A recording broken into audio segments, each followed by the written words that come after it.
شهر رمضان الذي أنزل فيه القرآن.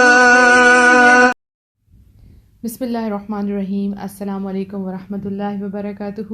میں امید کرتی ہوں کہ آپ سب ایمان اور صحت کی بہترین حالتوں میں ہوں گے. اللہ سبحانہ تعالیٰ ہمیشہ آپ کو اچھے حالوں میں رکھے اور آپ کی طرف بڑھنے والے ہر شر کو خیر میں بدل دے. آمین. موٹیویشنل آڈیوز بیفور رمضان ڈے 7. آج ہمارا اس سیریز کا لاسٹ ڈے ہے اور آج ہم ہر چیز کو سم اپ کریں گے انشاءاللہ. تو سٹارٹ کرتے ہیں. رب اشرح لی صدری ویسر لی امری واحلل عقدۃ من لسانی یفقہوا قولی رب زدنی علما اللہم فقہنا فی الدین. ہم نے اس سیریز میں سیکھا کہ یہ قرآن کا مہینہ ہے، ہمیں قرآن پڑھنا ہے، ہمیں دعائیں مانگنی ہے، ہمیں قیام اللیل کرنا ہے، ہمیں صبر کرنا ہے کیونکہ صبر کا مہینہ ہے، اور موسٹ امپورٹنٹ ہمیں روزہ رکھنا ہے. تو بہت سے ایسے لوگ ہوں گے جو روزہ نہیں رکھنے والے، ٹھیک ہے. کوئی بھی ان کی ریزن ہو سکتی ہے. ان کو پرماننٹ کوئی بیماری ہو سکتی ہے، جیسے شوگر ہے، ہارٹ پیشنٹ ہے، کچھ بھی ہو سکتا ہے، یا کوئی ٹیمپرری تھوڑی دیر کے لیے ان کو بیماری ہے جس کی وجہ سے بھی وہ روزہ نہیں رکھ سکتے. ہو سکتا ہے ان کو اسٹمک کا مسئلہ ہو، کوئی بھی مسئلہ ہو سکتا ہے. ہو سکتا ہے وہ اپنے بیبی کو فیڈ کرواتی ہوں، ہو سکتا ہے وہ کنسیو انہوں نے کیا ہو اور وہ ڈیلیوری تک روزہ نہیں رکھ سکتی. کوئی بھی ریزن ہو سکتا ہے. اور یہ بھی ہو سکتا ہے کہ شرعی عذر کی وجہ سے آپ کے 7 ڈیز جو ہیں روزے کے وہ آپ کے چھوٹ جائیں. کوئی بھی ریزن ہو سکتا ہے جس کی وجہ سے آپ روزے نہ رکھ سکتے ہوں. لیکن اس کا مطلب یہ نہیں کہ آپ روزہ نہیں رکھ رہے تو باقی کوئی بھی عمل نہ کریں. یہ اکثر دیکھا گیا ہے کیونکہ روزہ نہیں رکھا گیا تو شاید آپ کے لیے رمضان بھی نہیں ہے. ایسی بات نہیں ہے. رمضان وہی ہے، وہ آفر، وہ جنت کی آفر، وہ بخشش کی آفر، وہ سب کچھ وہاں ہے، وہی ہے، موجود ہے. اور اس کا اجر جو رمضان میں نیکیاں کرے گا اس کا اجر ملٹی پلائی ہو جاتا ہے. تو آپ کیسے باقی سارے کام چھوڑ سکتے ہیں؟ جو بھی ممکن ہو وہ کرنا چاہیے. ہمیشہ یاد رکھیں روزے کے علاوہ بھی اگر آپ اپنا 100% نہیں دے سکتے تو 70% تو ضرور دیں، 50% تو ضرور دیں، 10% تو ضرور دیں. جو بھی چیز ہاتھ لگتی ہے وہ تو ہاتھ لگے. ہمارے بازاروں میں جب سیلیں لگتی ہیں تو لوگ نکل جاتے ہیں کہ اگر کوئی بات نہیں پورا سوٹ نہ ملا تو ایک کرتا تو مل جائے گا، کچھ نہ کچھ تو مل جائے گا نا ہمیں، ٹھیک ہے. تو پھر ہم نیکیوں کے معاملے میں اتنی کیوں پیچھے رہ جاتے ہیں؟ ہمیں آگے بڑھنا ہے، ہمیں بہت سا ذکر کرنا. آپ نہیں روزہ رکھ رہے اگر تو آپ پرماننٹ بیمار ہیں، یعنی کہ آپ بعد میں ٹھیک نہیں ہو سکتے، مستقل طور پہ بیمار ہیں، تو ظاہر ہے آپ کو تو اس کا فدیہ ادا کرنا ہے. آپ کو کسی اور کو روزے کے پیسے دے دیں، اس کو روزہ کھلوا دیں پورے مہینے کا. لیکن اگر آپ تھوڑی دیر کے لیے بیمار ہیں اور بعد میں آپ کو ٹھیک ہو جانا ہے تو یاد رکھیں کہ آپ کو روزوں کی گنتی مکمل کرنی ہے. چاہے آپ کے 7 ڈیز کے روزے چھوٹتے ہیں، چاہے 30 ڈیز کے، you have to complete the number. جتنے بھی آپ کے روزے رہتے ہیں تو وہ آپ نے رکھنے ہیں. اب یہ اجر سمیٹنے کا مہینہ ہے تو آپ روزے نہیں رکھ رہے تو پھر آپ کیا کر سکتے ہیں؟ آپ قرآن پڑھ سکتے ہیں، ٹھیک ہے. ہاں، وہ جو 7 ڈیز جو شرعی عذر کی وجہ سے آپ کے چھوٹتے ہیں اس میں آپ قرآن نہیں پڑھیں گے، ادروائز آپ قرآن پڑھ سکتے ہیں. آپ کو شوگر ہے تو کوئی مسئلہ نہیں ہے، آپ ہارٹ پیشنٹ ہے تو کوئی مسئلہ نہیں ہے، آپ روزہ نہیں رکھ رہی لیکن آپ کھا پی رہی ہیں، الحمدللہ. دیکھیں آپ کھا پی رہی ہیں تو آپ کو انرجی ملے گی تو عبادت کرنے کا آپ کو زیادہ مزہ آئے گا. تو آپ کے لیے تو الحمدللہ اجر ہی اجر ہے. اللہ تعالیٰ کی طرف سے آپ کو آسانی ہے. سم ٹائم اپنی بیماری کو بہت وہ سوچتے ہیں کہ یہ ہمارے ساتھ کیا ہو گیا، لیکن اگر آپ سوچیں کہ یہ اللہ کی طرف سے آئی ہے تو اللہ تعالیٰ آپ کو حکمت سے سمجھائے گا، سکھائے گا کہ یہ بھی آپ کے لیے بلیسنگ ہے. سب لوگ روزہ رکھ رہے ہیں اور کبھی وہ ڈاؤن بھی ہو جاتے ہیں، انرجی کا لیول بھی ڈاؤن ہو جاتا ہے، لیکن آپ کے پاس تو ہے کہ آپ کھا پی سکتے ہیں اور تلاوت کر سکتے ہیں. تو خوب قرآن پڑھیں، خوب ذکر کریں. ذکر کرنا سب سے آسان ہے.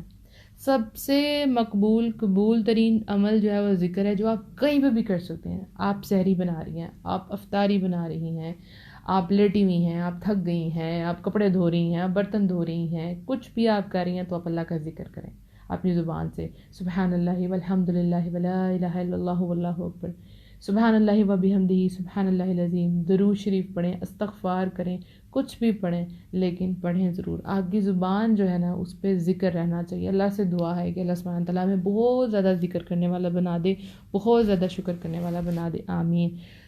یہ نہ ہو کہ آپ روزہ نہیں رکھ رہی تو باقی کوئی بھی نیکی کا کام نہیں کری. آپ لوگوں کے روزے افطار کروائیں، آپ ان کی سحری کروائیں، ان کے ساتھ حسن سلوک سے پیش آئیں، اچھی کتابیں پڑھیں. سب سے پہلے تو آپ قرآن پڑھیں، اس کے بعد اچھی بکس پڑھیں، اچھی جگہوں پہ اپنا ٹائم سپینڈ کریں، اپنے اخلاق کو بہت بہتر بنائیں.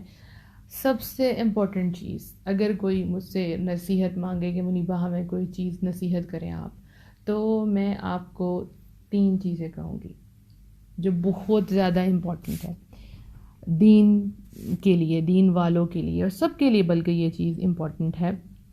سب سے پہلی چیز ہے تقویٰ. اللہ کا تقویٰ اختیار کریں، یعنی اللہ کا ڈر ہو.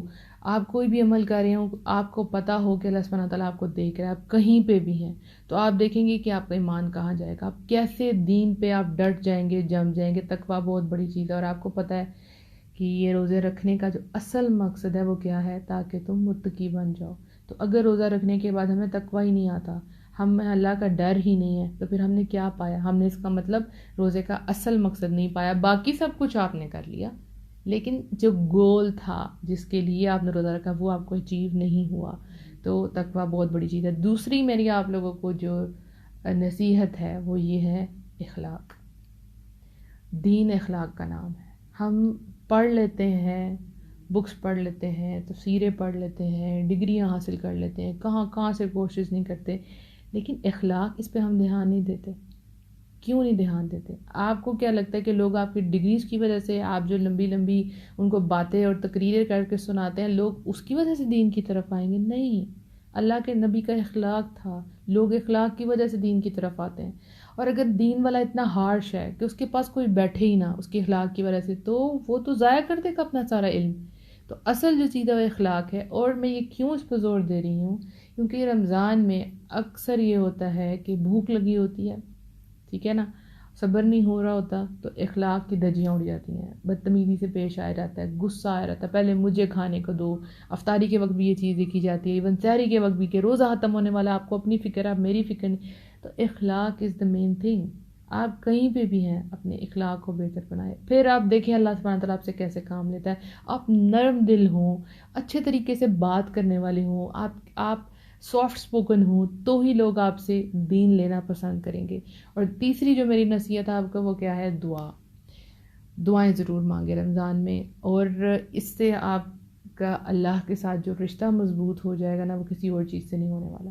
دعائیں لازمی کریں، اللہ سے مانگے، کھل کے مانگے، اپنے دل کے حالات بتائیں. کچھ بھی ہوا، کسی نے برا کیا، آپ نے برا کیا، اب آپ گلٹ میں ہیں، پوری زندگی جو ہے ایسی گزار دی گناہوں میں، کچھ بھی ہے، دیر از اے ہوپ. اللہ آپ کو معاف کرنے کو تیار ہے. لا تقنطوا من رحمت اللہ، اللہ کے رحمت سے مایوس نہ ہو سکتا ہے زندگی کے سارے رمضان آپ نے بے پرواہی میں گزار دی ہوں، روزے تو رکھے ہوں لیکن کبھی بھی نمازیں نہ پڑھی ہوں، قرآن نہ پڑھو، تو یہ رمضان آپ کے لیے بہترین رمضان ثابت ہوگا. اللہ کی رحمت سے مایوس نہیں ہونا. کچھ بھی ہو جائے آپ سوچیں کہ نہیں اللہ مجھے معاف کرے گا، لازمی کرے گا.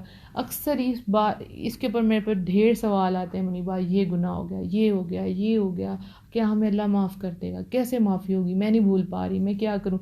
اللہ معاف کرنے کو تیار ہے، لیکن آپ اپنے آپ کو خود معاف نہیں کرتے. جب شیطان آپ کو گلٹ دلواتا ہے کہ ابھی تو تم بڑی نیک بنی ہوئی، پہلے تو تم ایسے کرتی تھی، تو آپ نے کیا کرنا ہے؟ اللہ کی طرف دوڑنا ہے، اللہ کے ذکر کی طرف دوڑنا ہے. وہ نہیں چاہتا کہ آپ عمل کر سکیں. جب آپ کو وہ گلٹ دلوائے گا تو آپ مایوس ہو جائیں گے کہ ہاں میں تو واقعی غلط کام کر رہی تھی، اب میں کیا بن رہی ہوں، کسی کو تو نہیں پتہ. اس چیز کو جھٹک دیں، آگے بڑھیں. گلٹ آتا ہے، استغفار کریں، موو آن. آپ کا دیکھا جائے گا کہ آپ کا اینڈ کیا ہوا ہے، آپ کس رستے پہ تھے، آپ صراط مستقیم پہ تھے یا نہیں تھے. اللہ سبحانہ تعالیٰ یہی چیک کریں گے انشاءاللہ. یہ رمضان کا مہینہ ہمارے قریب تر ہے، اور اپنے آپ کو ان اینڈ آؤٹ، اندر اور باہر سے پاک صاف کر لیں. Neat and clean, body and soul ہر طریقے سے صاف ستھرے ہوں، روزے میں بھی صاف ستھرے ہوں. اور جب آپ تراویحوں کے لیے قیام کریں گے اس میں بھی اپنے آپ کو نیٹ اینڈ کلین بنائیں. جس جگہ پہ آپ تراویح پڑھیں گے اس کو خوشبودار بنا لیں انشاءاللہ. اس سے امپروو ہوگی آپ کی نماز. اور گندے کپڑوں کے ساتھ نماز ادا نہ کریں. پورا دن آپ نے افطاری بنائی، سحری بنائی اور اس میں سے اسمیل آ رہی تھی، اس کو پلیز چینج کریں. نمازوں میں خشوع لانے کے لیے اپنے کپڑے پاک صاف رکھیں، اور جگہ پاک صاف ہونا بہت ضروری ہے. کسی نے بھی برا کیا اس کو معاف فرما دیں. کسی نے بھی آپ کے ساتھ برا کیا دل سے اس کو معاف کر دیں. بے شک اگر آپ کی اسے بات نہیں بھی ہوتی لیکن آپ اس کو معاف کر دیں. ٹھیک ہے، اللہ سبحانہ تعالیٰ آپ کے لیے بہت آسانیاں پیدا کرے. اور لاسٹ بات یہ کہ رمضان میں نیند پوری نہیں ہوتی تو اس کے لیے پریشان نہیں ہونا، کیونکہ روٹین چینج ہو جاتی ہے. اور روزہ رکھا ہوتا ہے، تھکاوٹ بھی ہو جاتی ہے اور آپ کو زیادہ سے زیادہ عبادت بھی کرنی ہو تو نیند پوری نہیں ہوگی تو پریشان نہیں ہونا، کوئی بات نہیں، 7 گھنٹے کی 8 گھنٹے کی نیند نہیں ہوتی کوئی مسئلہ نہیں، اس کے بعد تو رمضان کے بعد نیند ہی نیند پوری ہونی ہے۔ جب بھی ایسا سوچیں کہ میری نیند پوری نہیں ہو رہی تو امیجن کریں جب آپ کے ایگزامز ہوتے تھے تو آپ ساری ساری رات جاگتے تھے اور پھر ایگزام دینے کے بعد آ کے سوتے تھے، تو ایسا ہوتا نا پورا پورا مہینہ ایگزام کی تیاری میں لگ جاتا ہے۔